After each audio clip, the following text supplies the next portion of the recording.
यहाँ पर आपने नतीजों से पहले जो 2 दिन पहले बिकवाली देखी, अब शायद बाजार को लग रहा है ये शायद ज़्यादा था, और यहाँ जो बाउंस आ रहा है वो बिल्कुल 200 डीएमए के करीब से आपको आता हुआ दिख रहा है, 1534। क्योंकि नतीजों से जुड़ा हुआ है, इस पर हम लोग सिर्फ एक चार्ट आपको प्रस्तुत करते हुए दिख रहे हैं। यहाँ पर कल नतीजे हैं, तो आप ज़रा सोचकर समझकर किसी भी साइट का ट्रेड देखें, लेकिन दिन के उच्चतम लेवल पर एचडीएफसी बैंक फिलहाल आपके सामने ट्रेड करता हुआ। वीरेंद्र जी, एक राय हम लोगों को श्रीराम ट्रांसपोर्ट फाइनेंस पर लेनी पड़ेगी, और ये काउंटर आपके सामने, जी हाँ, दिन का उच्चतम लेवल दिखा रहा है। काफ़ी परेशानी में जायसवाल साहब था श्रीराम ट्रांसपोर्ट फाइनेंस, और आपने यहाँ पर अक्सर एक शॉर्ट कॉल दी है। अब बताइए चार्ट्स पर आपको क्या लगता है? रिवर्सल के साइन है। हाई टॉप्स हाई बॉटम्स का जो ट्रेंड है वो कंफर्मेशन वहां पर ऑलरेडी मिल गया है। मैं केवल इंतजार कर रहा था कि 20 डे मूविंग एवरेज ब्रेक हो जाए, उसके ऊपर सस्टेन होने लगे, तब यहां पर एक रिकमेंडेशन दिया जाए, और 20 डे मूविंग एवरेज आज रीच हो चुके हैं। तो मेरे हिसाब से तो श्रीराम ट्रांसपोर्ट फाइनेंस में करंट लेवल्स पे एक पोजिशनल ट्रेड लेना चाहिए, जहां आपके स्टॉप लॉसेस 1224 के नीचे रहेंगे। लेकिन उम्मीद करिए कि अब तो 200 दिनों का मूविंग एवरेज टेस्ट होगा, जो कि 1330 1335 की रेंज में आता है। तो करंट लेवल से एक बढ़िया रैली देखने को मिल सकती है। 1224 के स्टॉप लॉस से खरीदारी करने की राय रहेगी। जी हाँ, इसमें कोई राय नहीं है कि इस वक्त एनबीएफसी से एक मोमेंटम पकड़ते हुए, और शैल जी ने बहुत, अगर आप देखें टाइमली एसआरटी को पकड़ा, आपकी स्क्रीन पर आप देखें तो इस वक्त 1264 पैकेट डे हाई पर ट्रेड कर रहा है। हालांकि सुबह से अगर आप देखें दो स्टॉक्स और हैं जो अच्छा कर रहे हैं, उसमें टाटा कंज्यूमर, लेकिन मेरा अब तक अगर आप देखें कन्विक्शन नहीं बन पा रहा है इस स्टॉक पे। लेकिन देखते देखते अगर आप देखें, मेरा शायद कन्विक्शन ना बनना एक गलत फीलिंग भी हो सकती है। आपकी राय राजेश फाल्वे जी, टाटा कंज्यूमर ये लोअर एज पे ही एक बेस बनाने की तैयारी करता हुआ आज 200 एक्सपोनेंशियल एवरेज को पार किया है। यहां पे कोई प्राइस एक्शन आपको बहुत स्ट्रांग नजर आता है क्या? कोई खरीदारी की राय आपकी यहां पर? तो वीरेंद्र जी देखिए, आज के मूव के बाद जिस तरीके से डेली सेटअप पे एक ट्रायंगुलर फॉर्मेशन का ब्रेकआउट होते हुए दिख रहा है, तो ट्रेंड लाइन को तो आज ये पेनिट्रेट बिल्कुल करते हुए दिख रहा है। तो हमें लगता है आज के लिए अगर ये स्टॉक 744, छोटा ही स्टॉप लॉस होगा 744, ये लेवल को अगर होल्ड कर लेता है ड्यूरिंग द डे, तो ये ब्रेकआउट यहाँ पे सस्टेन होगा, और फिर ये स्टॉक में हमें लगता है फिर टारगेट जो बनना चाहिए वो आना चाहिए करीब 770 तक के। तो 744, 4 ही रुपए का स्टॉप लॉस रखें, ये मेक और ब्रेक लेवल है। अगर ये लेवल को होल्ड कर लिया तो 770 तक की अपसाइड बिल्कुल इसमें एक्सटेंड होते हुए दिखेगी। चलिए, ये राय आपके सामने स्क्रीन पर आती हुई दिख रही है। ध्यान दीजिए, कैश स्टॉक्स में ज्यादा मोमेंटम आपको दिख रहा है। डायरेक्ट साहब, निफ्टी का स्मॉल कैप और मिड कैप इंडेक्स लाइए, यहाँ पर आपको बढ़िया मोमेंटम आपको प्राइसेस में भी दिखेगा। निफ्टी का मिड कैप इंडेक्स अब हरे निशान में आपके सामने ट्रेड करता हुआ दिखेगा। ध्यान दीजिए, यहाँ पर भी डिप आपने 0.5% का देखा था, तो खरीदारी आपको फ्रंट लाइन मिड कैप्स में भी होती हुई दिख रही है। लाइए प्राज इंडस्ट्रीज, दिन का उच्चतम लेवल और रिकॉर्ड हाई आपको यहाँ पर दिखेगा। 397 का प्राइस आपके सामने स्क्रीन पर है, और ये काउंटर 3.25% ऊपर। लिखाइए इंडिया ग्लाइकॉल, बहुत ही बढ़िया यहाँ पर आपको रिकॉर्ड हाई लगता हुआ दिखेगा। 1041 का दिन का उच्चतम लेवल है, और बढ़िया मोमेंटम हम लोग यहाँ पर जोड़ते हुए देख रहे हैं। जोड़िए पालवैया साहब को और दिखाइए रेडिंगटन।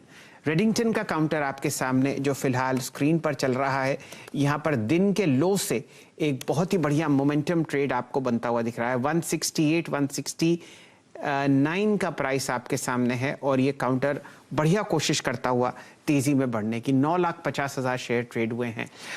राय आपकी यहाँ पर पालविया साहब, कुछ दिन पहले हम लोगों ने यहाँ पर लगभग 15-17% का मूव देखा था, क्या लगता है चार्ट्स पर? तो शैल जी, बहुत ही स्ट्रॉन्ग सेटअप बनते हुए दिख रहे हैं स्टॉक के। एक बड़े रैली के बाद स्टॉक ने 5-6 महीने का एक कंसोलिडेशन किया। अब ये 4 महीने का कंसोलिडेशन रेंज का ब्रेकआउट होते हुए चार्ट पे दिख रहा है, और जिस तरीके से स्टॉक में कंसोलिडेशन के बाद अब ये ब्रेकआउट बन रहा है, प्राइस एक्शन बनते हुए दिख रही है, हमें लगता है ये स्टॉक तो पोजिशनली 190 195 की तरफ बिल्कुल बढ़ते हुए दिखेगा। ट्रेडिंग के टारगेट हमें लगता है जो शॉर्ट टर्म में आ सकते हैं वो इमीडिएट आना चाहिए करीब 180 तक के। तो ये स्टॉक काफी स्ट्रांग लग रहा है, हमें लगता है लॉन्ग टर्म में भी ये स्टॉक काफी अच्छा करते हुए दिखेगा। जिस तरीके से प्राइस सेटअप बना है, बिल्कुल बाय करने की सलाह है। 162 के आसपास स्टॉप लॉस रखें, 180 के टारगेट हमें लगता है इमीडिएट बेसिस पे आते हुए दिखेंगे, और पोजिशनली 195 तक की अपसाइड भी इसमें एक्सटेंड होते हुए दिख सकती है। आपके सामने दिख ही रहा है पिछले 4-5 दिन से ये स्टॉक एक ज़बरदस्त डबल डिजिट गेन के बाद रुका हुआ था और अब धीरे धीरे यहाँ पर आपको वापस मोमेंटम बनता हुआ दिखेगा। 11 लाख शेयर यहाँ पर हम लोग फिलहाल पहले 20 मिनट के ट्रेड में ट्रैक करते हुए दिख रहे हैं। वीरेन जी,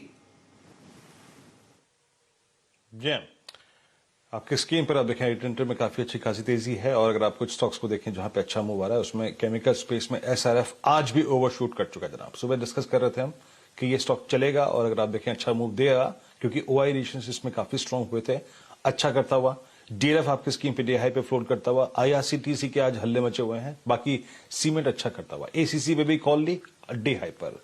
और एक बार जरा डीएलएफ पे आइए, डीएलएफ 414, यस ये एक रेंज ब्रेकआउट दे रहा है, नॉट एग्जैक्टली रेंज ब्रेकआउट। ये जरा मानस जरा 15 मिनट चार्ट्स पे देखिएगा, 15 मिनट चार्ट्स पे। हाँ ये जो चैनल थी करीब 944 पे कल से लेकर आज तक की, उस चैनल को पार कर रहा है स्टॉक का। डीएलएफ पर आपका टेक, कोई ट्रेड शॉर्ट टर्म पर्सपेक्टिव से?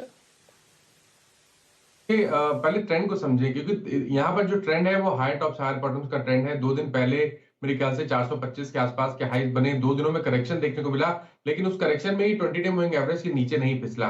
मेरे हिसाब से तो ये करेक्शन एक बढ़िया बाइंग अपॉर्चुनिटी है जहां आपके स्टॉप लॉसेस 400 रुपए के नीचे रहेंगे और जो नेक्स्ट मूव स्टार्ट होगा वो 425 के ऊपर निकल के 440 445 की रेंज में जाने की कोशिश करेगा। इसलिए डीएलएफ में खरीदारी करने की राय रहेगी। 20 डे मूविंग एवरेज 400 रुपए है तो उसके नीचे स्टॉप लॉस रखिए। वीरेन जी, आपने डीएलएफ पर तेजी की हवा देखी है, जरा रुख देखिए आप सिर्फ और सिर्फ एलएनटी का। यहाँ पर हम लोग जो एलएनटी का ट्रेड ट्रैक कर रहे हैं वो रचना जी की तरफ से ट्रैक कर रहे हैं और अब आपके सामने एलएनटी निफ्टी में समझिए अभी तो 1% ऊपर है और आपको यहाँ पर वॉल्यूम और प्राइस एक्शन ज़बरदस्त दिखेगा। रिकॉर्ड हाई पर एलएनटी लगभग 2037 आपके सामने फ्यूचर्स में चलता हुआ। वीरेन जी, यहाँ पर कोई ऑप्शंस चेक कीजिए आप। हम लोग लंबी अवधि से इस स्टॉक को ट्रैक कर रहे हैं। आज रचना जी की पसंद थी, कल यहाँ पर हरी झंडी तेजी की आपको आती हुई दिखी थी आशीष चतुर्मोता साहब की तरफ से और मेरे ख्याल से आपको असित जी ने आपको बीटीएसटी ट्रेड एलएनटी का दिया था। वीरेन जी, शैल जी, एलएनटी में अगर अब जिस ट्रेजेक्टरी में स्टॉक खड़ा है, अगर हमें अब किसी स्ट्राइक पे फोकस करना हो तो लेट्स ब्रिंग 2060 31 पर ट्रेड कर रही है। व्यू लेते हैं अपने मेहमानों का इस पे। राजेश पालवे जी, इस वक्त इंडेक्स को बखूबी अगर आप देखें सपोर्ट करता हुआ रिलायंस, बखूबी सपोर्ट करता हुआ सीमेंट और कैपिटल गुड्स इकट्ठे एक स्विंग देते हैं। एलएनटी फिर मूव देता हुआ। इसकी इस ऑप्शन पे 206 की कॉल पे आपका टेक क्या है? स्क्रीन पे प्रीमियम है करीब 31 रुपए। ये रीजनेबल है या फिर फ्यूचर्स लेना रीजनेबल है या फिर कोई और हायर स्ट्राइक कॉल ऑप्शंस पे जाएंगे आप बजट प्रोस्पेक्टिव से? नहीं, 2060 की कॉल ऑप्शन के साथ जाना चाहिए। प्रीमियम भी रीजनेबल है। जिस तरीके से स्टॉक में मोमेंटम बना हुआ है, कंटिन्यूटी बनी है और बजट पर्सपेक्टिव से भी हमें लगता है जो सेटअप यहाँ पे बने हुए ये स्टॉक के वो दिखाता है कि ये स्टॉक अब 2200 की तरफ बिल्कुल बढ़ते हुए दिखेगा। तो 2060 की कॉल ऑप्शन 30-31 के आसपास अभी ट्रेड करी, बिल्कुल इसको पोजिशनली भी होल्ड किया जा सकता है। हमें लगता है ये स्टॉक के हिसाब से जो टारगेट आएंगे वो 2200 तक हम लगता है कि ये एक्सटेंड होगी तेजी।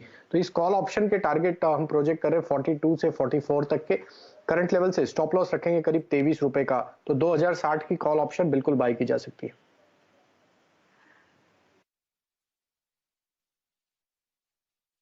चलिए, एलएनटी पर आपको फिलहाल ये राय आती हुई दिख रही है।